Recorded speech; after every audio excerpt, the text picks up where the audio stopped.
اگر تو 10 برس تک بھی بے روزگار رہے اور تیرے پاس کھانے کو بھی کچھ نہ ہو تو پھر بھی تو علم سے منہ نہ موڑ۔ جو حد سے زیادہ پیار کرتا ہے وہ حد سے زیادہ نفرت بھی کر سکتا ہے، کیونکہ شیشہ جب ٹوٹتا ہے تو وہ خطرناک خنجر بن جاتا ہے۔ زہر دکانوں پر نقلی اور زبانوں پر اصلی ملتا ہے۔ زیادہ کی ہوس حاصل شدہ کا لطف نہیں لینے دیتی۔ انسان کی عقل صرف اتنی ہے کہ اسے جانور کہا جائے تو ناراض ہو جاتا ہے اور شیر کہا جائے تو خوش ہو جاتا ہے۔ بہترین وقت وہ ہے جس میں بدترین لوگ سامنے آ جائیں۔ پتھر میں ایک نقص ہے کہ وہ کبھی پگھلتا نہیں، لیکن پتھر میں ایک خوبی یہ بھی ہے کہ وہ کبھی بدلتا نہیں۔ خوش فہمیوں کے سلسلے اتنے دراز ہیں کہ ہر اینٹ سوچتی ہے کہ دیوار مجھ سے ہے۔ جب چاقو، خنجر، تیر اور تلوار آپس میں پوچھتے ہیں کہ گہرا زخم کون دیتا ہے تو الفاظ پیچھے بیٹھ کر مسکراتے ہیں۔ اللہ جب بہترین سے نوازتا ہے تو پہلے آزمائش سے گزارتا ہے۔ رشتوں کو ایسی خوبی سے نبھائیں جیسے شہد کی مکھی پھولوں سے رس بھی لے لیتی ہے اور ان کا نقصان بھی نہیں کرتی۔ زندگی کتنی عجیب ہے، ہر انسان دنیا کی قید سے رہائی مانگتا ہے اور رہا ہونے سے ڈرتا ہے۔ حسد دراصل خود اعتمادی کی کمی کا نام ہے۔ زخم چھپانے کا ہنر سیکھو، ورنہ یہاں ہر دوسرا انسان ہاتھ میں نمک لیے پھرتا ہے۔ انسان سب کچھ بھول سکتا ہے سوائے ان لمحوں کے جب اسے اپنوں کی ضرورت تھی اور وہ دستیاب نہ تھے۔ دستک کا تسلسل مانگنے والے کی شدت کو ظاہر کرتا ہے۔ ہمارا تعلق اس نابینا معاشرے سے ہے جہاں اداسی کا یقین دلانے کے لیے آنسو بہانے پڑتے ہیں اور بیماری کا یقین دلانے کے لیے مرنا پڑتا ہے۔ فقیر کی بھوک صرف اس کی جان کھا لیتی ہے، جبکہ سلطان کی بھوک ملک و ملت کھا جاتی ہے۔ کچھ لوگ آپ سے صرف اتنی محبت کرتے ہیں جتنا وہ آپ کو استعمال کر سکتے ہیں۔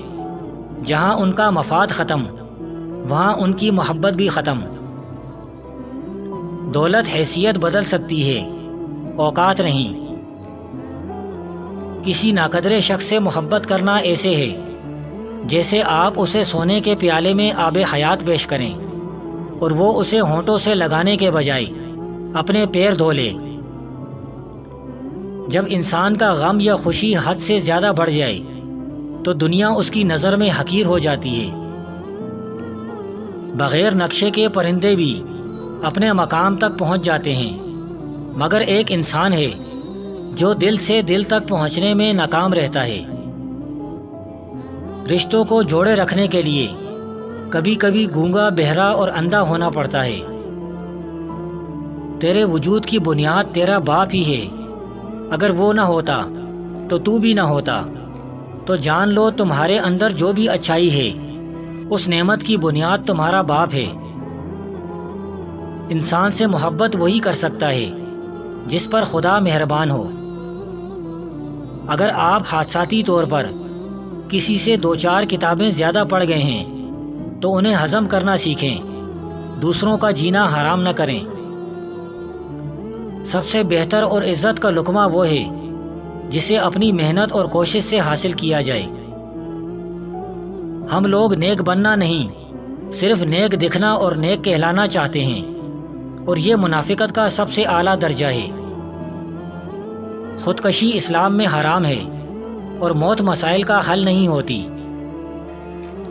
اچھی باتیں پڑھنے کی عادت ہو تو اچھی باتیں کرنے کی عادت خود بخود بن جاتی ہے۔ انسان اکڑ کر ایک ٹیلے پر نہیں چڑھ سکتا، لیکن جھک کر ایک پہاڑ پر پہنچ سکتا ہے۔ عاجزی سے جھکنا سیکھیں تاکہ بلندی نصیب ہو۔ یہ دنیا بوڑھی ہو چکی ہے اور مجھے وہ دنیا چاہیے جو بچوں کی طرح مسکرائے۔ اگر قدر نہیں کرو گے تو اللہ چھین لے گا، وہ پھر چاہے رزق ہو یا عشق۔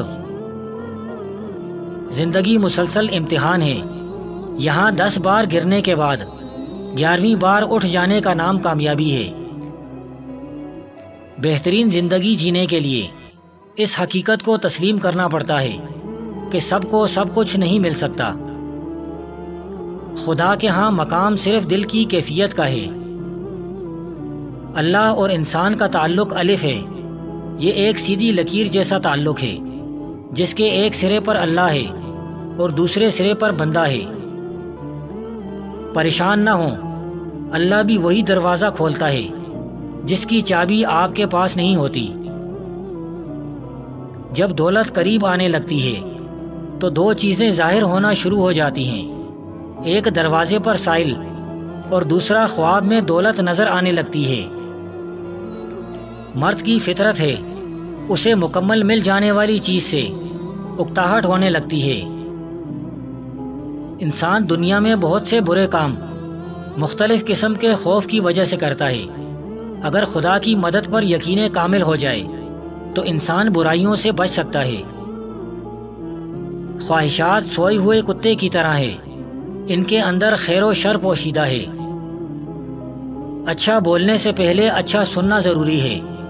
ایک انسان کو پہلے اچھا سننا چاہیے اور اسی سے بولنے کا فن سیکھنا چاہیے۔ روٹی کا خشک ٹکڑا اور یا رازق کو لکھ کر جیب میں رکھا کرو، بہت جلد دولت مند بن جاؤ گے۔ وہی بندہ اپنے مقصد میں کامیاب ہوتا ہے